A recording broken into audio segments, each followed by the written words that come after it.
सूर्योदय न्यूज, आवाज महाराष्ट्राचा। काही दिवसांपूर्वी नवले पुलाजवळ झालेला अपघात कंटेनरचा वेग जास्त असल्यामुळे झाल्याचे पुणे प्रादेशिक परिवहन विभागाच्या प्राथमिक तपासणीतून दिसून आले।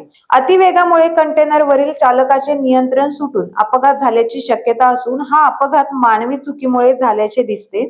अंतिम अहवाल आरटीओ कडून तयार करण्यात येत असल्याचे सांगण्यात आले। नवले पुलाजवळील अपघातात कंटेनर, कार आणि ट्रकमध्ये झालेल्या अपघातात 8 जणांचा होरपळून मृत्यू झाला। त्यामध्ये कार आणि कंटेनर आगीमध्ये जळून खाक झाले। या अपघाताची तांत्रिक तपासणी प्रादेशिक परिवहन विभागाकडून करण्यात येत आहे। मात्र कंटेनरचा गिअर बॉक्स जळाल्यामुळे हा अपघात कसा झाला हे शोधण्यात अडचणी येत होत्या।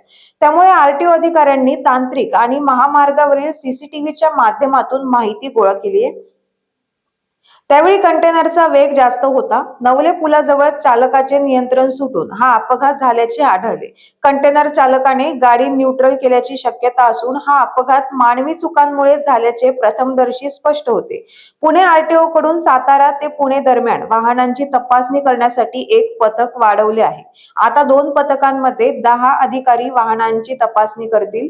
एक पथक फिरते असून दुसरे पथक टोल नाका परिसरात वाहनांची तपासणी करेल। त्यामध्ये प्रामुख्याने जड वाहनांवरील चालकाची ब्रेथ ऑनलाईन द्वारे तपासणी केली जाईल।